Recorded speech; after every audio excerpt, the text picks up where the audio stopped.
We're almost evenly split between the brides. Was my decision together. You know, that's our monthly congregational song, and so the words are going to be up on the screen for you. And by the way, this one is so fun. I think this one is so fun. Daniel Nahmod did a magnificent job on this, so let's show him some love as well.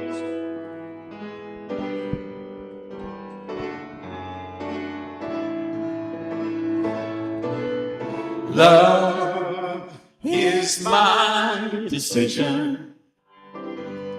It's up to me to give up my heart. Love is my decision. No one else can tell me to start.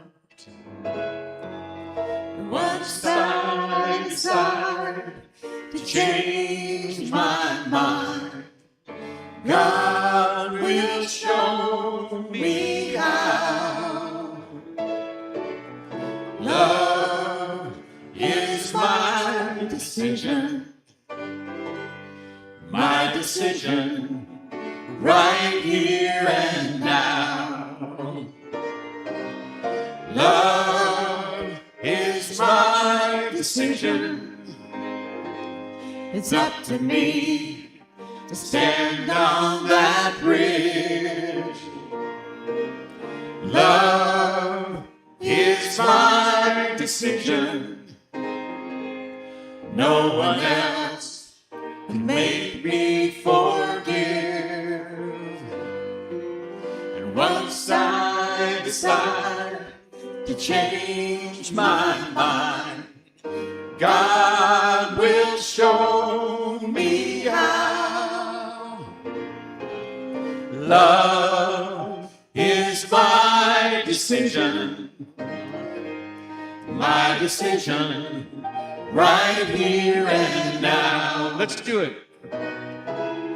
Love is my decision. It's up to me to stand down that road. Love is my decision. No one else can lighten my load. Once I decide to change my mind, God will show me how. Love is my decision. My decision right here and now. My decision right here and now.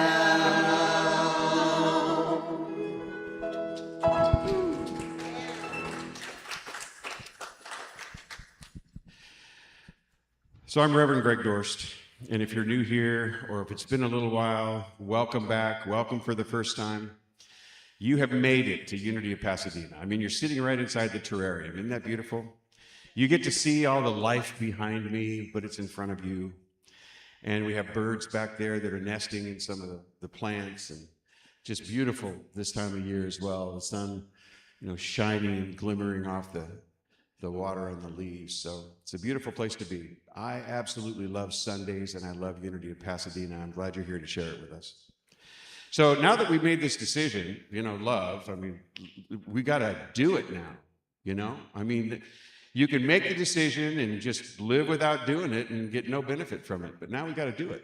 We got to step into it. It's time to take action. So I know you guys know how to do that. And that's one of the reasons why I just love being here. So Unity of Pasadena is a very special place. We believe in a oneness ideal. And I've developed this saying that I'd like you to join me in. So please say after me. There's only one thing. It may look like more than one thing. It may feel like more than one thing. But it's only one thing. Expressing as you, expressing as me, and everything we see. Yeah. And so that comes from the idea that God simply created out of itself. And that idea comes directly from a Catholic friend of mine. His name's Richard Rohr. He's a Franciscan. And Richard Rohr says this. He says that God so loved each of us that he simply became us. And he uses the he, but that's because he doesn't want to get thrown out of the Catholic Church, you know. But when you sit down with him and have breakfast with him and talk with him about these kinds of things, you know, he recognizes that it's a presence, that it's a power, that it's in and through all things, including each and every one of us. And so if it's an it or a he or a she, the idea is it's everything. And so here at Unity of Pasadena, we do this thing together, which is a lot around the oneness ideal. We've developed this community so that we can step forward with each other and move toward a transformative experience. We have a unity blessing as well that I'd like you to join me in. We love you, we bless you, we appreciate you just the way you are and who and what you are becoming. We also have a statement of faith I'd like you to join me in. There's only one presence and one power active in my life and in the universe. God the good omnipotence, and I am one with that presence and power. So let's take a moment to slip into prayer. So let's take a deep breath, prepare ourselves, and release it. Let's do that one more time, just to sink into our seats and forget about what it took to get here. And release it. Let's know together that God is present right here, right now, in this very space. In, around, and through all that we feel, all that we see, all that we know, all that we experience. In, around, and through our ideas. In, around, and through the way we treat one another. In, around, and through each of us. God working through us.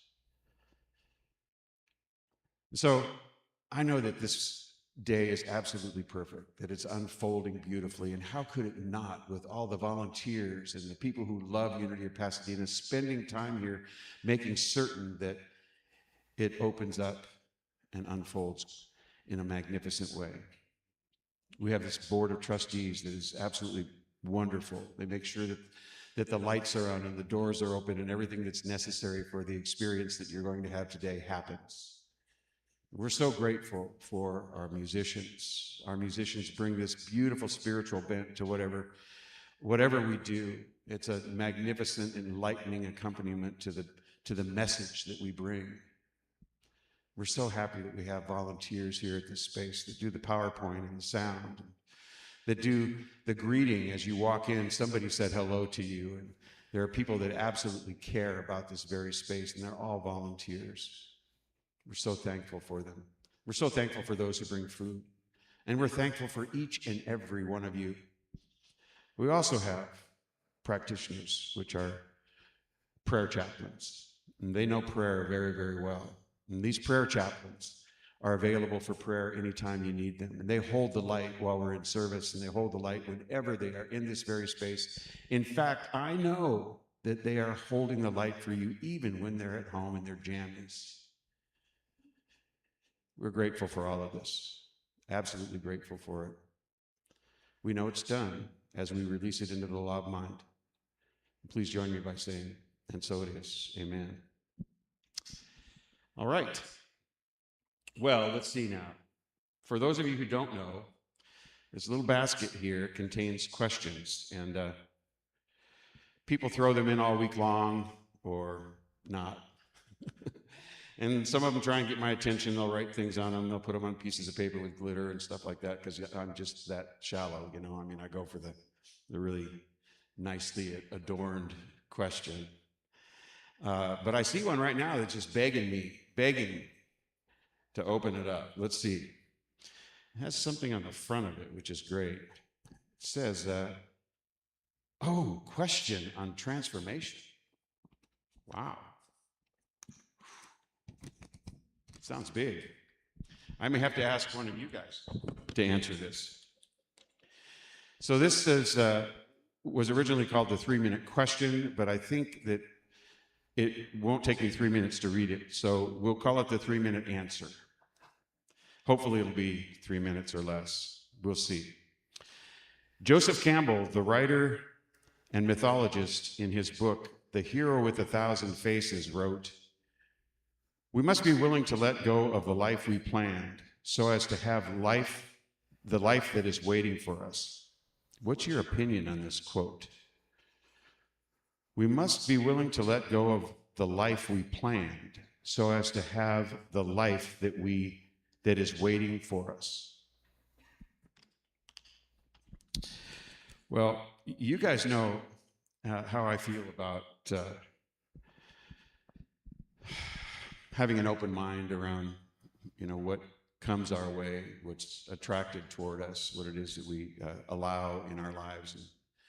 And I think Joseph Campbell is giving us a bit of a lesson here by saying that, this life that you're living today wasn't planned moment by moment for you when you first were delivered from the womb. Not even when you graduated from elementary school could you imagine this. Or high school, or even college. Who knew that you would be here? Who knew that you would have the job that you have? Had you named your children already?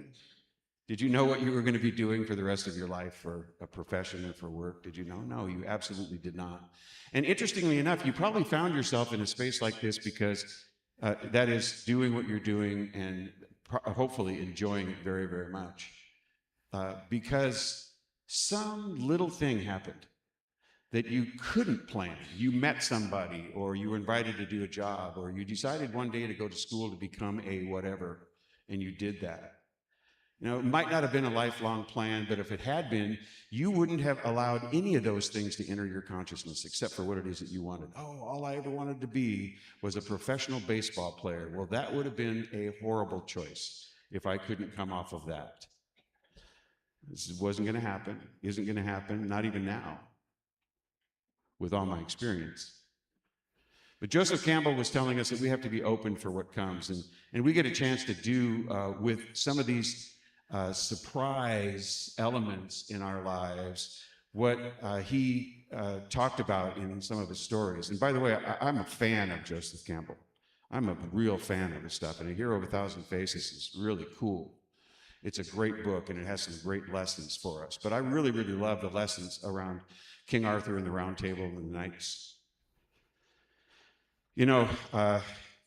He tells this story, Joseph Campbell told this story, that King Arthur demanded of his knights that when they went out to ride at night, which they did every night, they were to enter the forest at a very dark place without a path. And not only did that show courage for them, but it also allowed them to encounter things that they would never have encountered before. They did not enter the forest on a path that they'd ridden hundreds and hundreds and hundreds of times before. And he wanted to show that this is an opportunity for them to be able to step into something brand new and make something of it that a real knight would make of it. And so I think when he says things like, let go of the life that you had planned for the life that's showing up today, he's talking about exactly that same principle. Be ready for this adventure. Can you find the good in whatever's happening right now and move toward it? Can you prepare yourself for not only the unexpected, but the expected, which sometimes is really the hard preparation. I hear people all the time say, if I got what I really wanted, I'd be dead today. And there is some truth to that, is there not? Yeah. So be prepared for the unexpected and be prepared for the expected. But that's an interesting question for today's lesson, because I'm going to be talking about the power of thought, the power of mind action, and how it is that what shows up in our lives typically is what it is we're believing and thinking and feeling and understanding. So whoever wrote that, great question.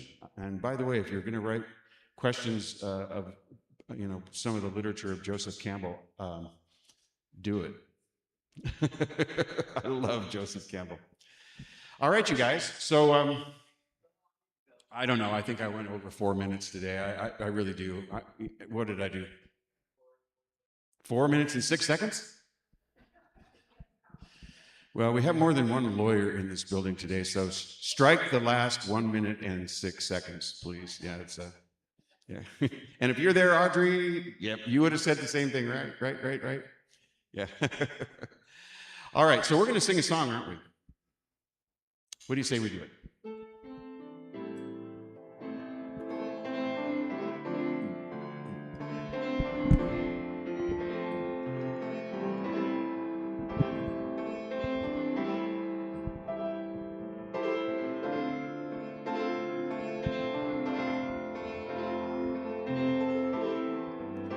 God is my source, God is my power, God gives me everything I need. So I give thanks for all my blessings. God gives me everything I need. Love is my source, love is my power. Love gives me everything I need. So I give thanks for all my blessings. Love gives me everything I need. Joy is my source, joy is my power. Joy gives me everything I need. So I give thanks for all my blessings. Joy gives me everything I need. Peace is my source, peace is my power. Peace gives me everything I need. So I give thanks for all my blessings. God gives me everything I need. God gives me everything I need. God gives me everything I need.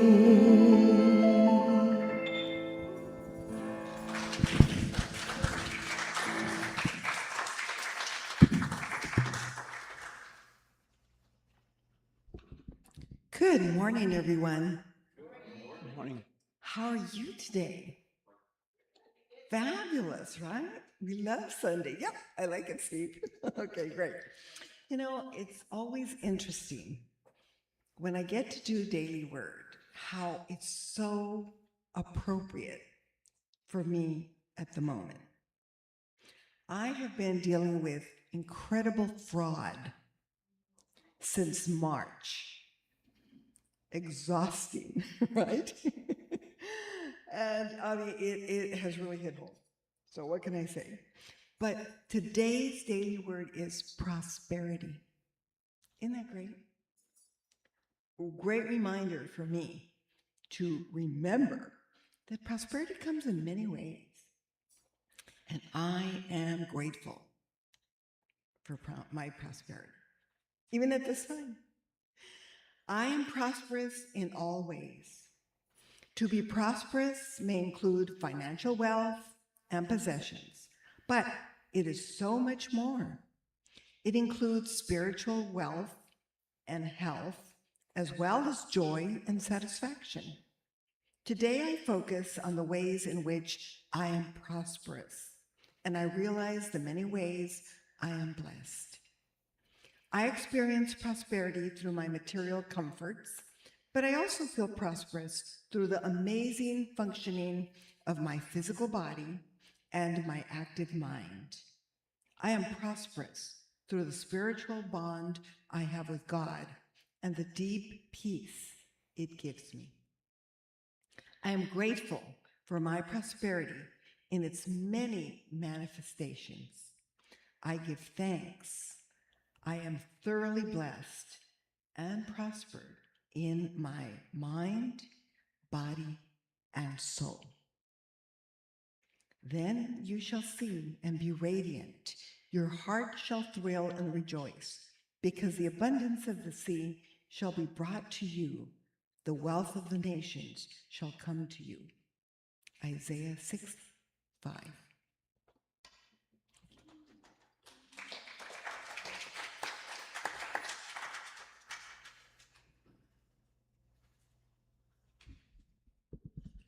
Well, good morning and happy Sunday to each and every one of you. It is my privilege and pleasure to pray with you. Let us take a moment to relax our thoughts as we allow our breath to surrender to that quiet space within. By first breathing in, breathing out, breathing in, and breathing out. We now release anything that disturbs us. Our bodies are still in center.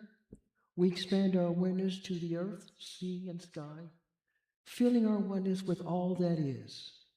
Spirit streams, pours, and chimes through, restoring peace to our souls and blessing the world. We are serene and in perfect harmony. We know that in truth, all is well in our world, and we are grateful. And let us move into a 2-minute period of silence.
Now, as we open our eyes, let us together say the prayer of St. Francis slowly.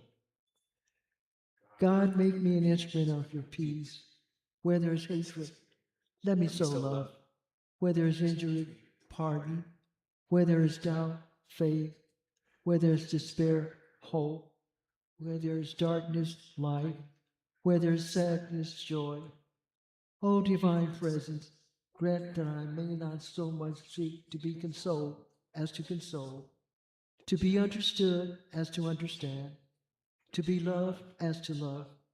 For it is in giving that we receive, it is in pardoning that we are pardoned, and it is through grace that we are given eternal life. Amen. Thank you.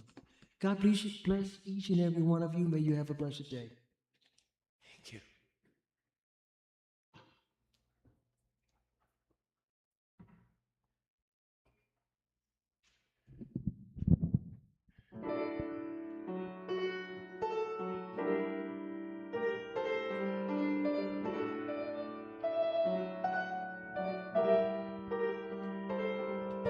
I used to think that I could not go on, and life is nothing but an awful song. But now I know the meaning of true love. I'm leaning on the everlasting arms, and if I can see it, then I can do it.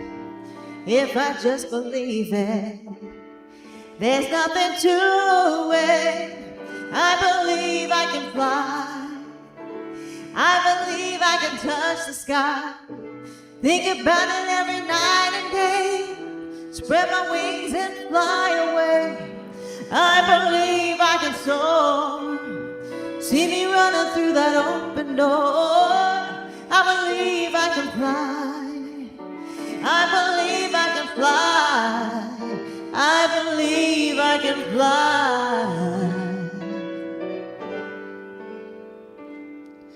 See, I was on the verge of breaking down. Sometimes silence can seem so loud. There are miracles I know I can achieve. But first I know it starts inside of me. If I can see it, then I can be it. If I just believe it, there's nothing to it. I believe I can fly. I believe I can touch the sky. Think about it every night and day. Spread my wings and fly away. I believe I can soar. See me running through that open door. I believe I can fly. I believe I can fly. I believe I can fly. 'Cause I believe in me.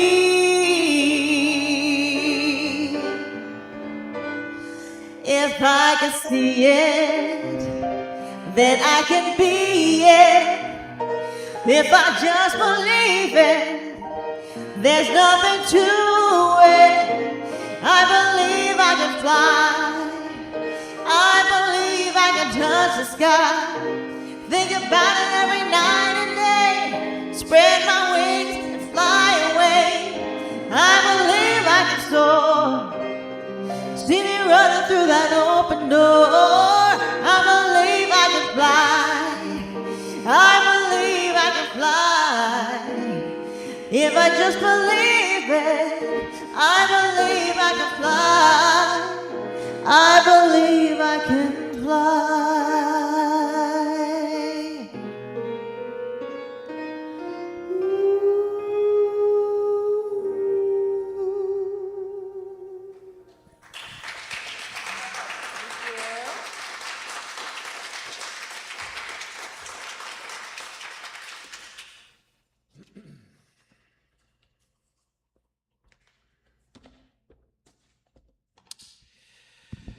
Well, that last ooh, ooh, ooh, that was really cool. I mean, I got goosebumps on that one, you know. It just hit it perfectly, didn't it? I mean, I also kind of heard it resonate, you know, in that sweet spot up there on the roof here. Yeah, this, by the way, this space is very special to me, and I just love the way it was constructed. We have the greatest acoustics you can possibly imagine. You can stand underneath this and do an ohm, and without a microphone, and it'll just resonate through the bones of this space. It's really, really a cool thing.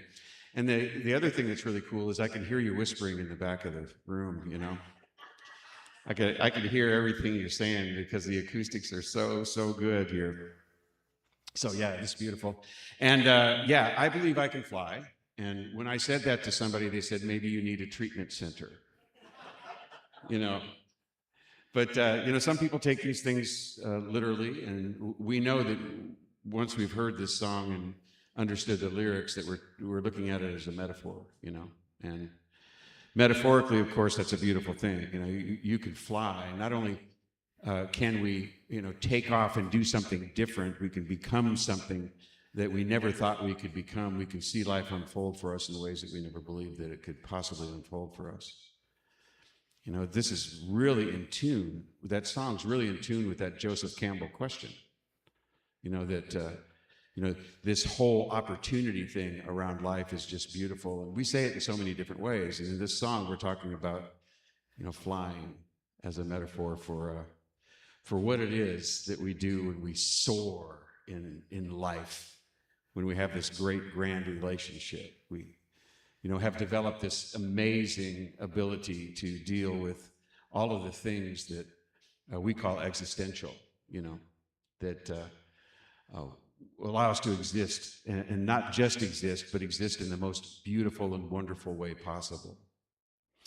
So we're going to be talking about some of that stuff today. We've been going through some series of talks which are really near and dear to me, and I'm glad you were here for these things, because when I was talking about wake up, grow up, clean up, show up, that kind of quadrangle of Ken Wilber ideals, waking up and understanding that there's something very, very amazing happening right here, and that the waking up experience brings the idea that there is something that is driving all that is, something that has created all that is, something that has brought to us the experiences that we're experiencing, and it's not just us. There's something more here. And you can start easy with that. You can begin easy, especially when you get to the growing up phase of enjoying, who you are, and then moving to enjoying who your family is and your community is, and then seeing that the world in and of itself is a community as well. And you widen your range of understanding what's happening in the world. You widen your range of caring about what it is that you see. And then the cleaning up aspect, get rid of all that stuff that just doesn't serve you any longer, and show up for life. Now, when we read that, those wake up, grow up, clean up, and show up activities that are brought to us through Ken Wilber's study, we recognize that we're going to grow, and I believe that we do. I believe that we grow in many, many different ways, and I believe that evolving is our nature as human beings. It's a great thing to be able to see things a little bit differently than you did before, to operate from a higher self. You can see that happening in things that you experience, books that you may read. You may have a favorite book that you like. You may really enjoy, let's say, the Bible. You may enjoy a writer that has meant something to you, and so you're in that book all the time. I had a friend who said that he was never going to read any other book but Conversations with God, because it made such a big impact on him. There are people that are really, really attuned to the ideas in the book of Alcoholics Anonymous, which is a tremendous book with all sorts of life skill ideals in it, all sorts of principles that can bring you to a newer level of insight. And people say this all the time. They say, every time I read it, it's like I'm reading a different book.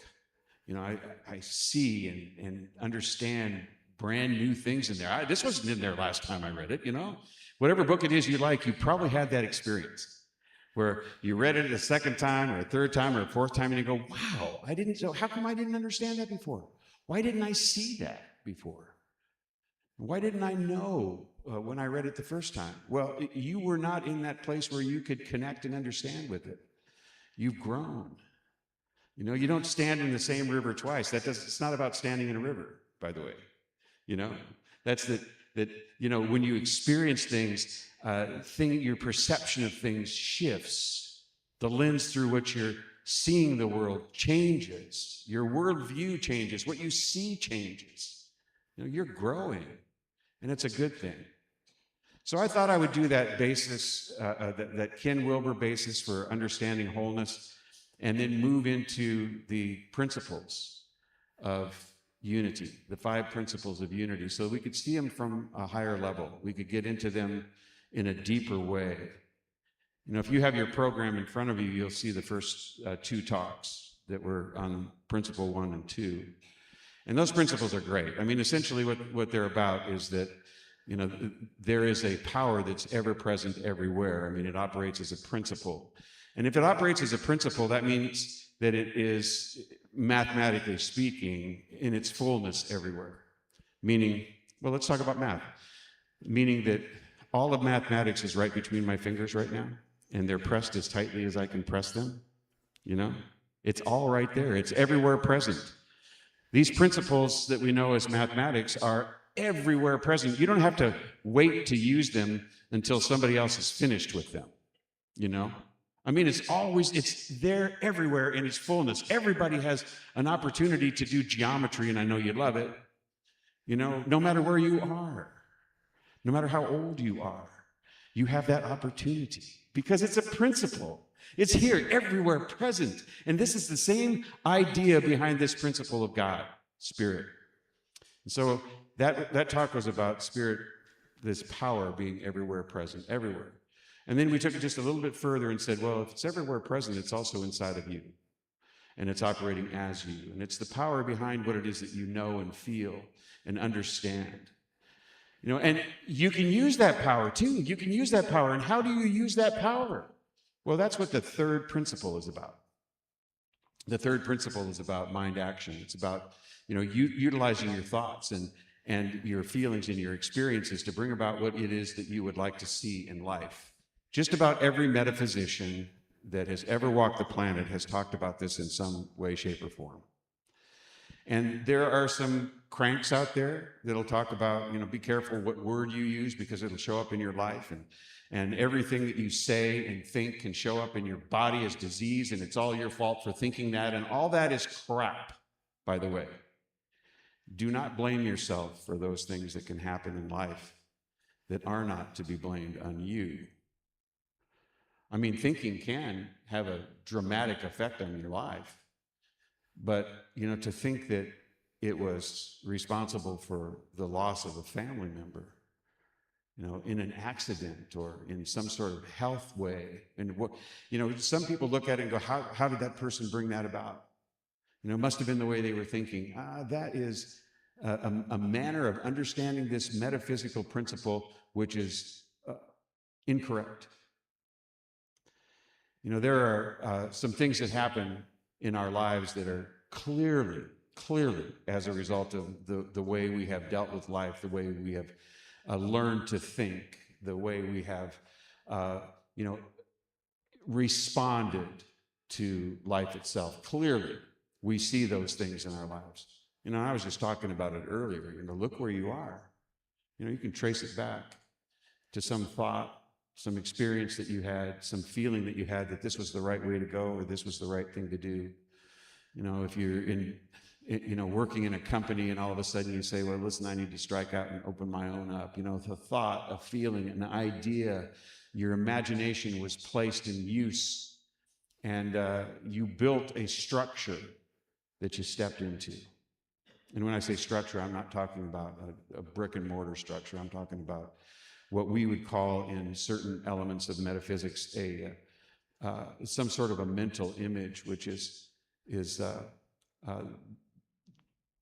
filled out through our thinking and our thought process at some point in our lives. So we have in metaphysics some terminology for these types of things.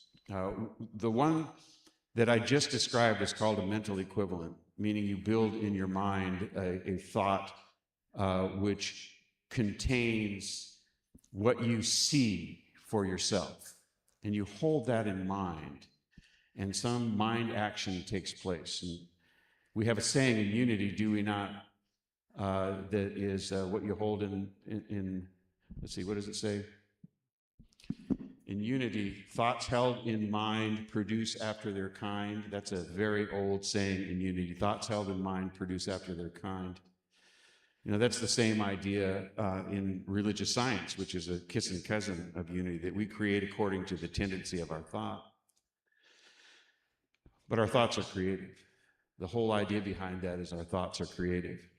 We have a person in this congregation who is utilizing this principle probably as we speak. And we might not even see her on the live stream because she listens later on, but Georgette is always present, I know, in my heart. And she's present in the way I look at life too, because, you know, I spent about an hour on the telephone with her. And by the way, if you get off the phone with Georgette and it's just an hour, it's a shocker. I mean, she is an amazing talker, and it's so upbeat. She's so magnificently positive. It's wonderful to hear. And for those of you that don't know Georgette, she's 80 years old, and she had a fall, and she's recuperating at home. And some of the things that she's gone through, and some of the doctors she's talked to have given her some news that just doesn't seem like it's true. Oh, you're going to have to do this in order to walk again, or it might not happen. But she just takes that and says, I'm going to do the best that I can in everything that I am doing. And I'm going to picture myself. She said this to me. She said, I am going to picture myself walking through that door at Unity of Pasadena. I said, that's worth sharing with this group, because we will join you in that. We will join you in seeing you walking through the door here at Unity of Pasadena. I mean, what she's done is she's built a mental equivalent. She's utilizing the power of her thought to bring her to that place where she is now working with a physical therapist every single day, and not just once a week or once every 2 weeks. I mean, this thought becomes productive. It drives her forward. It allows her to feel what it feels like in order to get out of her car, having driven herself here, and walk to that front door and open it and step inside. I mean, this process of building this mental equivalent of what it is that she wants to see in her life is moving her toward it. And if you really are a science guy, our brains are plastic today. We are able to develop new neural pathways, and those neural pathways are set in motion by what it is we'd like to see in our lives. And we start to, through our brains, build a way to make it come true, build a way to make it our reality. And she's utilizing all of those ideals in order to step forward into this space. And so when you listen to this, know, Georgette, that we are all behind you. And we believe in the power of prayer, but we also believe in this idea that if we hold this vision with you, that it becomes stronger. And that the strength of this vision and the focus of this vision can create something really amazing for you and for us, because we see you as whole, healed, and perfect. That's the way we see you today. And we see you walking through that door in your best outfit. Yeah, so, that's a great example of what it is that we do when we hold things in mind. Thoughts held in mind produce in their kind. This is something that Unity treasures and believes, and I do too. I believe it. I don't believe that if I hold a thought for just a moment, it's actually going to happen, especially if it's a negative thought. I can turn the tide on that. I can change my thoughts and pluck them out. I've gotten pretty doggone good at that, and it takes some practice. If I don't want to go there, I don't. I can pluck that out for now and then just move through. But there are things that do, though, create the greater potential for you to receive what it is that you believe you want to receive than just sitting in your easy chair watching old reruns of Friends.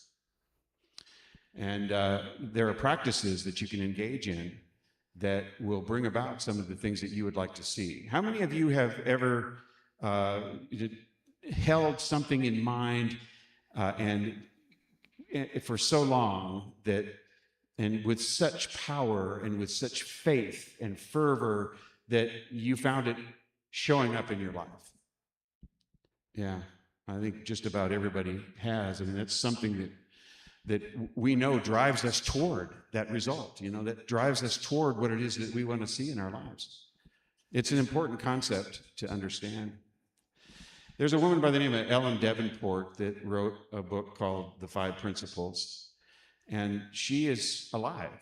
She's not one of these old writers that has passed away and left a book as a legacy.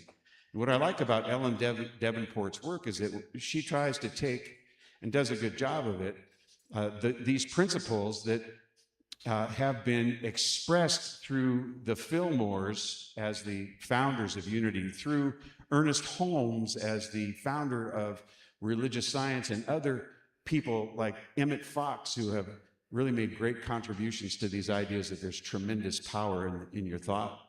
process and in the mind. So she has taken some of those things and sort of updated them, and she asks you to look around and see if what she's talking about in this book is true. I mean, you can make that decision for yourself. Has it shown up in your life? Are these the things that seem to make sense in your life? And I found myself, and I've read it several different times, and every time I do, I see something different.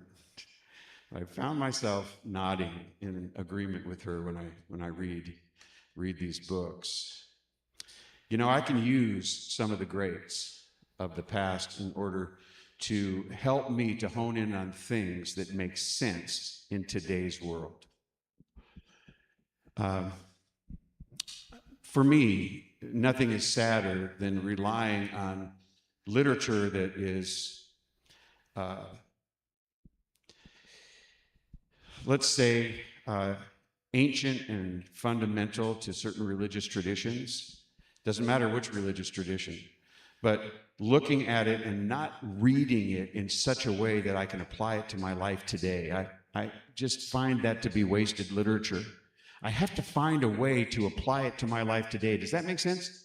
I mean, what we're attempting to experience through the processes here is a transformational experience. And we know that starts in the mind. That begins in the mind. And all of the things that we read indicate that that is so. The problem centers in the mind. If it's not happening for you, then change your mind. If it's not happening for you, then change your belief system. There's a guy by the name of Joe Dispenza that does a really, really good job, and he's a contemporary, and he's not even a member of a unity church or a religious scientist, but he asks questions like, who do you have to be in order to get what you want? I mean, who do you have to be? That means what do you have to believe? What do you have to think? How do you have to act? What is it that the things that you put in your daily routine in order to get what it is that you want? So focus is important under those circumstances. Let's say you want to go to law school. Ask the question, who do I have to be in order to graduate from law school and practice law? Who do I have to be? Well, I have to be a person who's willing to study, for one. I have to be a person who's willing to put a lot of time into this and maybe sacrifice 4 years of a life of travel or whatever it is that I might want to do to get this educational experience accomplished. And then I got to study for that. I have to be a person who's going to study for the bar exam. I have to be a person who focuses on these issues and is willing to understand some really difficult ideas, those ideas that I might not get right away. I don't just go, I can't get that, I'm gone, I'm done. I have to be willing to be a person who perseveres. And so when he asks that question, who am I willing to be in order to get what it is that I want?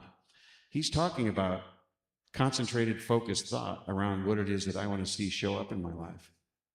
He's doing exactly what it is we're talking about, using mind action to take us someplace we've never been, to bring about in our life something that's very near and dear to us that we hold in mind, or that we've created a mental equivalent around. So focus is one real amazing aspect of this idea that we want to create something new in our lives. We have to be able to focus on what it is that we want. We really have to hold that idea in mind. We have to be willing to do that. But we also have to be willing to look at certain other areas too. And this is where, I come in. Because I always promise you guys that I'm going to do something a little bit different with the material. And I'm not just going to talk about, your thoughts are creative. The creative process is, thoughts into things. I'm not going to talk about some of those metaphysical things that you might see on, various movies like The Secret. I'm going to expand those ideas and expand them into different arenas. And one of the things that really means something to me today, and you hear me say it all the time, is that there's an atmosphere around each and every one of you. You have your own atmosphere.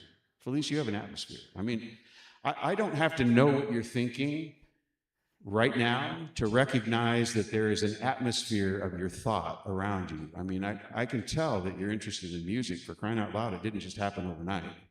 You know, I can tell that there are things about you that, you know, are a result of who you are and the tendency not only of your thought, but the activity that you pursue each and every day. There's an atmosphere around you. You know, you created your own field around you. You know, I have said this before, there is a Gregness when I'm in the room, and there's a Steveness when he's in the room, and there's a Clareness when she's in the room. You know, I mean, we're expressions of this singular source, but there is an atmosphere happening here. And to me, and by the way, I searched far and wide for some support from our forefathers and mothers, if you will, you know, some of those ancient texts, some of those long gone writers. And it seems that Ernest Holmes at one point in time said this: we're all mesmerized and immersed in the atmosphere of our own thinking, which is the direct result of all we have ever said, thought, or done. This decides what is to take place in our lives. Atmosphere, atmosphere. Nobody talks about atmosphere into form. Have you ever heard of that? Atmosphere into form, no? Because you think of atmosphere as already being here. So Charles Fillmore said in a long quote here, I'm going to read it for you. And Charles Fillmore started saying these things almost 100 years before Ernest Holmes did. And he said, there's an invisible thought stuff on which the mind acts, making things through the operation of law not yet fully understood by man. Every thought moves upon this invisible substance in increasing or diminishing degree.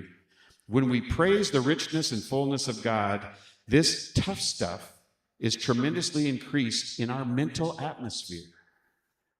It reflects into everything that our mind and our hands touch. Our mental atmosphere. And then Emma Curtis Hopkins, who's known as the New Thought teacher of teachers, I mean, she didn't distinguish between a religious scientist and a unity member or divine science or, you know, the Church of Truth. She didn't care. If you were a metaphysician, she was going to sit down and talk to you and teach you metaphysics. And she said this: there is an atmosphere of uplifting about one who knows they are strong in spirit. They realize their soul is always rising on the wings of aspiration above the conditions of their lot. This atmosphere is creative. Wow. Okay. So, do you pay attention to your atmosphere? I mean, do you pay attention to whether or not this atmosphere that you carry around with you is so positive that you see people are thrilled when you walk into the room? Now that might be an exaggeration, but I know that each and every one of you have that sort of atmosphere here, you know. I mean, you guys bring an atmosphere which is attractive. I talk about this all the time too.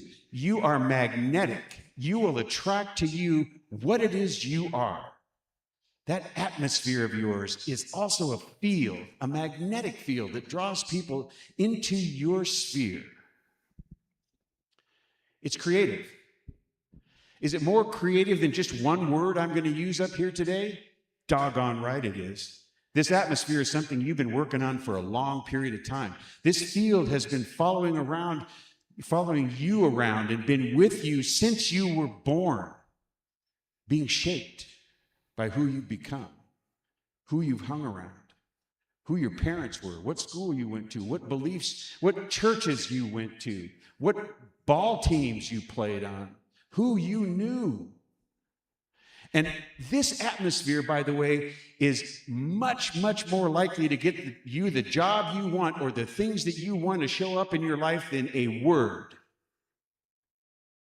But we don't talk about it. We don't talk about how powerful this atmosphere is. We don't talk about even how you work on improving your atmosphere. We don't talk about that at all. We just say, don't think negative thoughts. Don't think this thought. Don't think that thought. What about your atmosphere? What are you bringing?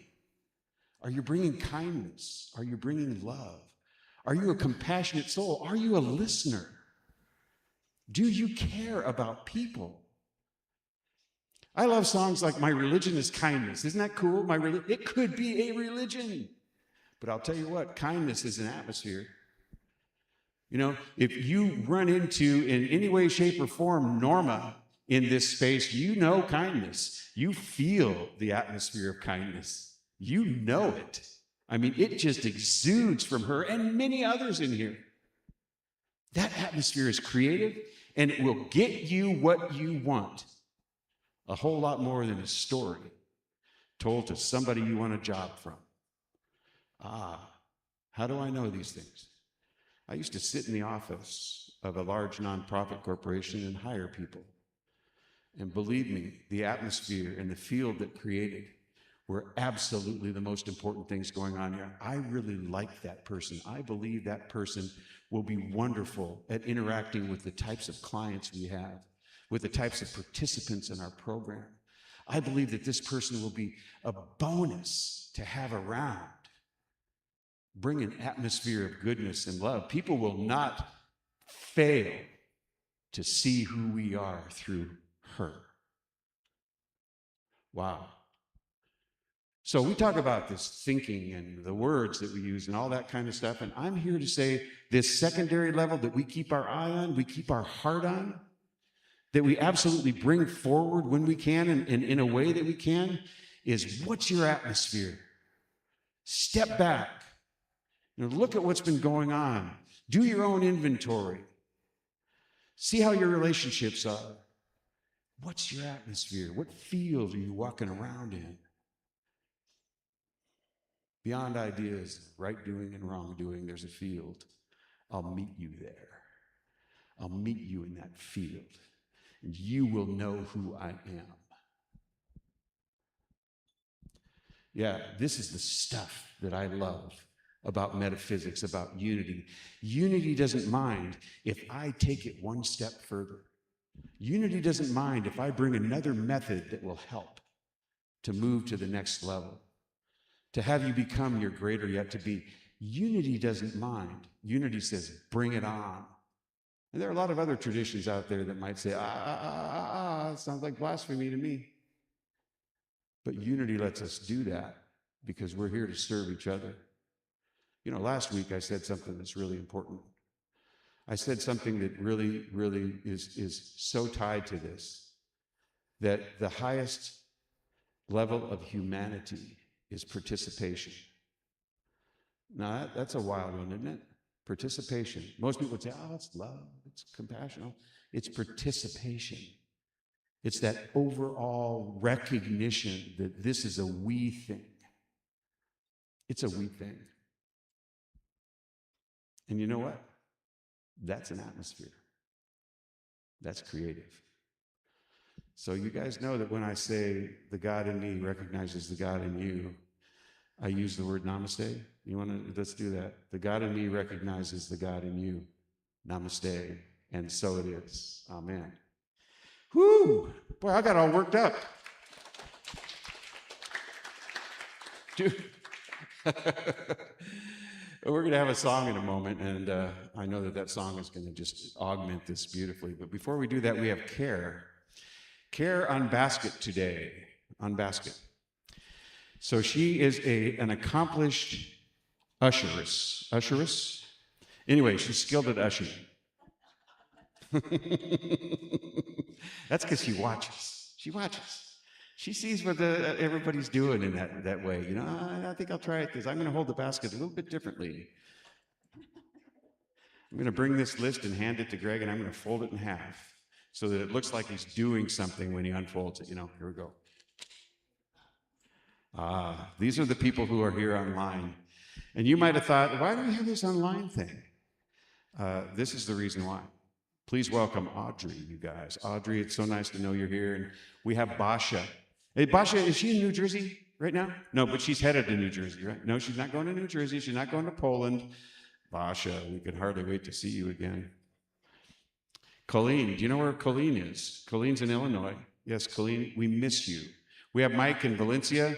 We got Kylie and Manisha here, daughter and grandchild. How about that? Isn't that cool? Yeah. We have Austin and Paris from Las Vegas. We got Virginia here too. We got Esther here. Esther. Charlene is from Tennessee. We got Donna on today too. And we got Reva. Reva, it is always nice to know you're here. I can feel you. You have an atmosphere, even from where you are right now. Julio does too. So do Sue and Ron. I mean, these are, whenever I read their names, do you know, I get this twinge. I can feel their atmosphere in me. You know, isn't that cool? You can feel it. It sticks with you. This is good stuff. Thank you. So I'm going to put this back in the basket. And we're going to do our community giving here, you guys. And so what we do is we honor those things that honor us. And Unity of Pasadena is one of those places that is a divine idea in the mind of spirit, divine idea in the mind of God. I mean, it brings people together. It is an atmosphere of love and compassion. What it is we do with the things that we have is we offer our community, our surrounding community. And no matter where you are, we offer you the goodness of what we have. We are generous, we are good, and we are who we say we are. So I'd like you to take your gift and put it on your heart and say with me our community giving. God is the source of my overflowing supply, and I am grateful, and so it is.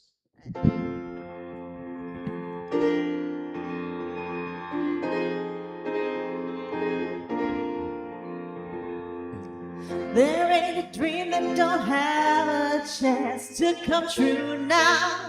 It just takes a little faith, baby. Anything we want to do, we can do now. There ain't nothing in our way, baby. Nothing our love could rise above. We can get through the night. We can get through the light.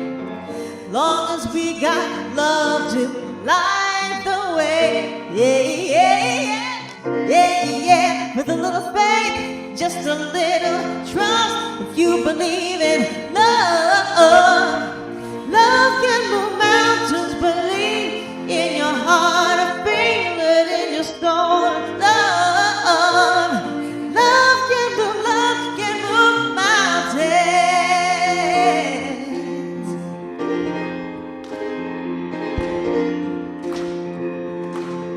Oceans deep and mountains high, they can't stop us, because love is on our side, baby. We can reach the heavens and touch the sky. Just believe it, believe in you and I, baby. If we got love that is strong enough, we can do anything, get through anything.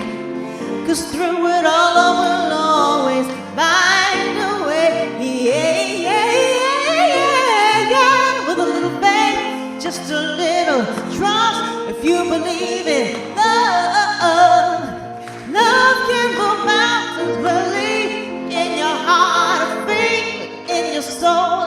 Love, love can move mountains. You gotta feel, baby,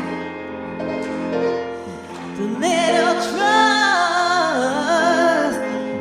Ooh.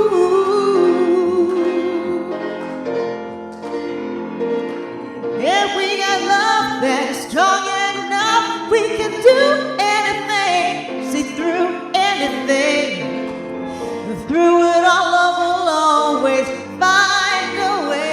Yeah, yeah, yeah, yeah. With a little faith, just a little trust. You believe in love. Love can move mountains. Believe in your heart and feel it in your soul. Love, love can move mountains. If you believe it, baby. Yeah, love can move mountains. Ooh. Thank you. Ah, yes, moving mountains. Well, you know what I say? Leave the mountains where they are. You know, I mean, leave them where they are. Don't be messing with them. You know, we all love to go up into them and enjoy them and be in nature. And it is, you know, we're not going to move them today. But you know what? That's another metaphor, isn't it? Isn't that great? All right, we pray over this money. We promise to use this money, tithes and treasures with integrity, to utilize it for the benefit of not only Unity of Pasadena, but the surrounding community and anyone who needs help and compassion and love through a boost, just a boost. We're always here for that. We know that what it is that we give here at Unity of Pasadena passes on. It is circulation to the rest of the world. And what it is that we say here brings a consciousness of love and faith and compassion. And we do it. We are who we say we are. We promise these things. We absolutely do them. And we let this idea go knowing it's already done. So it is. Amen. Thank you. All right. So Barbara, come on, Barbara. I'm going to get all my stuff out of the way so you can do your thing. Oh, for those of you who don't know, Barbara is our board president. Yep.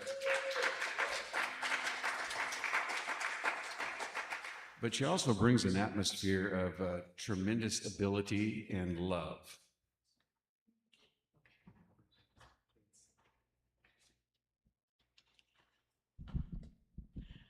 Well, thank you, Reverend Greg.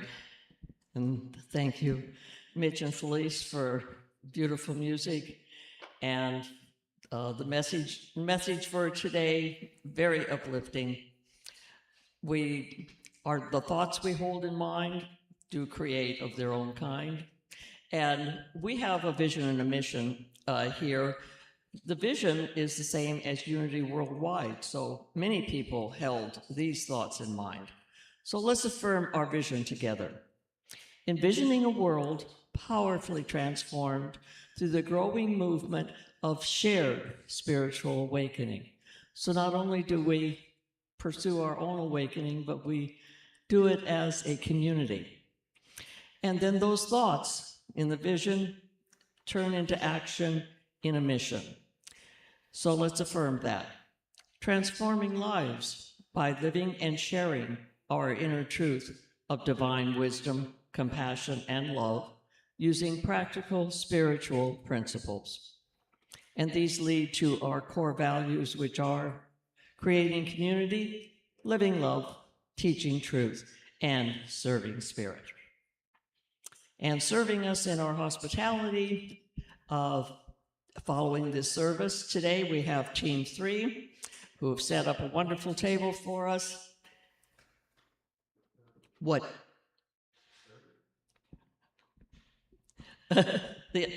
Right. We're not ABC anymore. We're 1, 2, and 3, and we do have 5 weeks this month. And so next week, Team 4, and then the 5th week, we've decided on a picnic thing, being it is summer. Okay, and Jackie's going to help with getting sign up to make sure we've got all the basics that we need. So we got 2 weeks to get ready for that. And today is the 3rd Sunday of the month, so that means the bereavement support group meets after hospitality time in Reverend Greg's office, and Jackie's also facilitating that. And we have a busy week always here at Unity of Pasadena. We've got 3 standing things. We start with Tuesday with Michelle and Gentle Stretch at 10:30 in the morning. And then on Saturday, we have a double header. We've got Jolinda and her writing group, and then followed at 11 o'clock or 11:30, we've got Gay and her continuing 12-week series on archetypes as they show up in the zodiac. Archetypes, again, mean basically, things, beings that show the same stuff we talk about here today in Unity, but they've developed over time in other places by other people, and we enjoy learning about all of this stuff. Thursday meditation is a regular weekly event also. It's on Thursday evening at 5:45 every Thursday. And then on the fourth Sunday of the month, we have Care again as the facilitator for, she's doing a second round of her studies on goddesses of the past, other places, as they reveal their creative energy. And so the archetype for this week will be on transformation, a subject that we've been talking about, and it's Inyana. So come enjoy information from another time and place with a meditation and very interesting facts and history.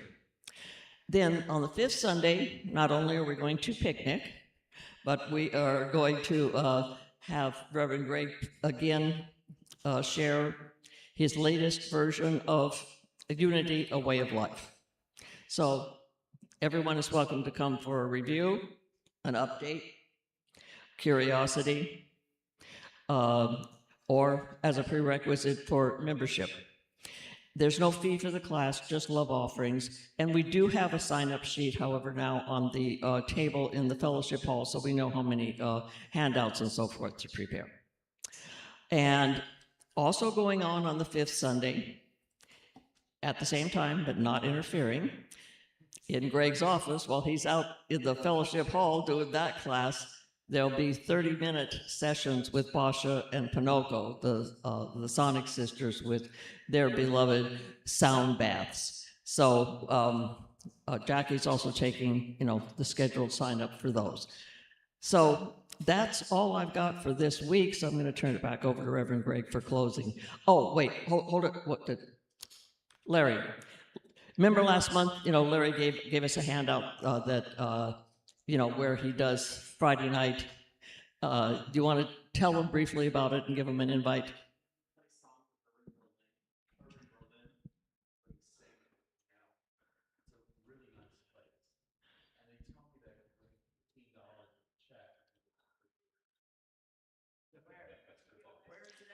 Okay, we'll run off a few copies and put them on the tables for you.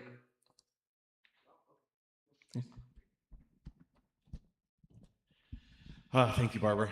All right, you guys, we're going to do a silent unity prayer for protection, and then we're going to do a song. What are we singing today? Oh, peace song. Oh, we know that one. All right, you guys. So while you're standing up, let me tell you that if you would like prayer, we have prayer chaplains that are here, and they will come and see you. Stay in your seat here, and a prayer chaplain will come to you. Yes. Otherwise, we'll see you in the eating hall back here. So, all right, you guys, please join me in the silent unity prayer for protection. The light of God surrounds us. I am light. The love of God enfolds us. I am love. The power of God protects us. I am power. The presence of God watches over us. I am presence. Wherever I am, God is. I am divine and all is well.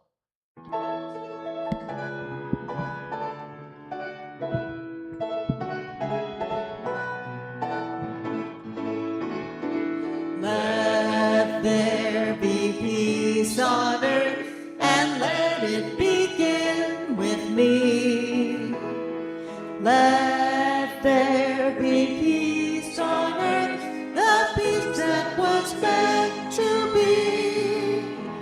With God as creator, family all are we. Let us walk with each other in perfect harmony. Let peace begin with me. Let this be the moment now. With every step I take, let this be my joyous vow. To take each moment and live each moment in peace eternally. Let there be peace on earth, and let it begin